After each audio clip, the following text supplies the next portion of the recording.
Salutare! Când și cum se face tăierea vițelor de vie care au un an de la plantare?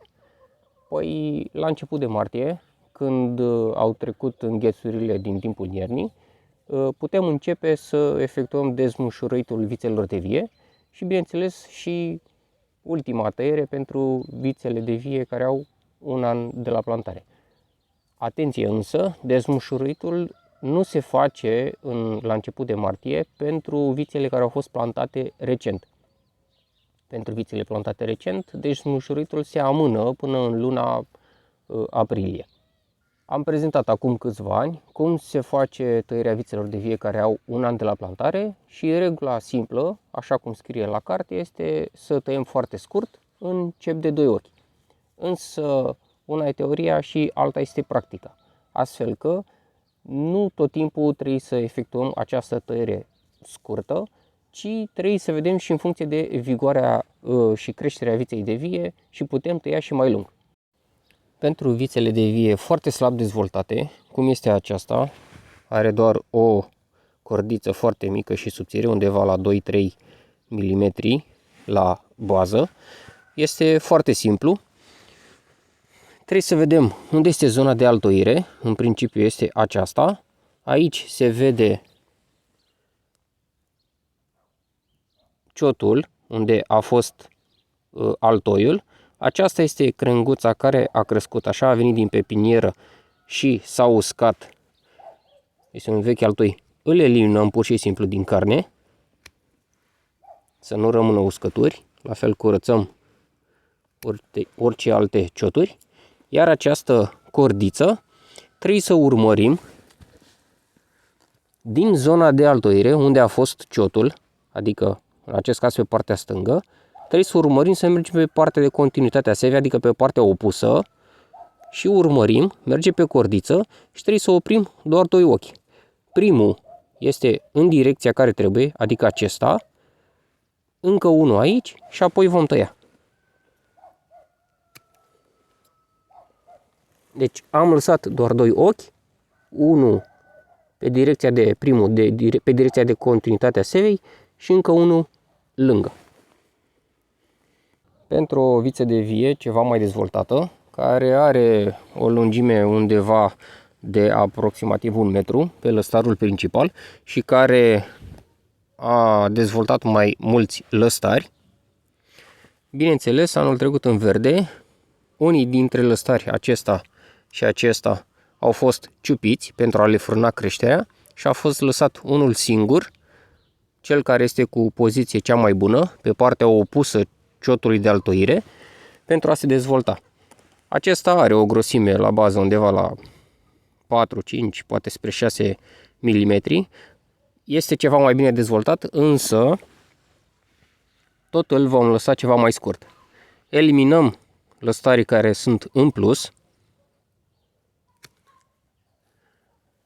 cioturile uscate,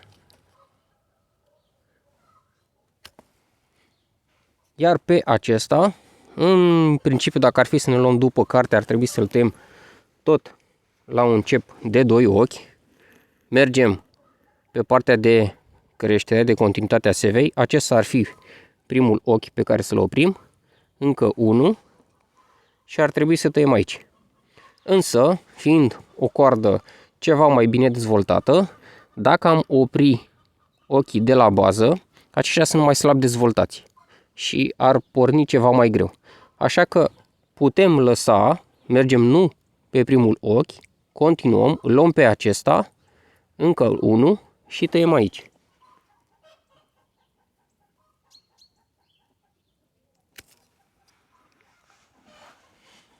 În felul acesta am lăsat o cordiță puțin mai lungă.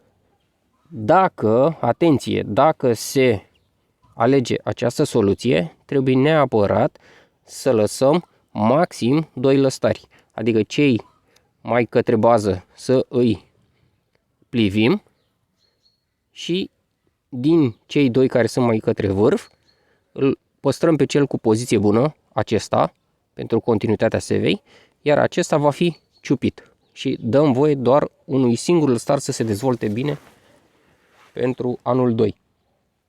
Dacă pentru unele vițe am avut creșteri foarte bune în primul an de la plantare, care au ajuns până la 2,5, poate chiar 3 metri lungime și cu grosimi considerabile, atunci putem sări peste un pas de dezvoltare. Adică această viță, care are grosimi undeva de voie la 7-8 mm, poate chiar mai groase, o putem tăia ca pentru anul 2. Adică curățăm la bază ciotul,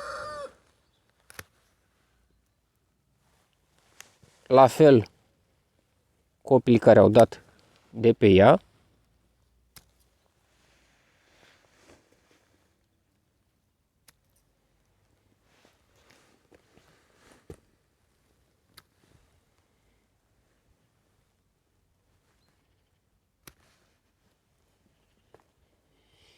și o vom tăia ca pentru anul 2, adică o vom tăia undeva la nivelul primei sârme, chiar un pic mai sus.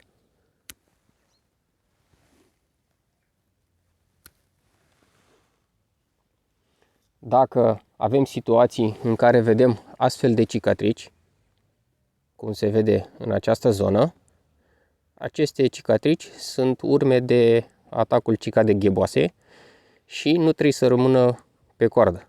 Așa că vom tăia sub aceste cicatrici.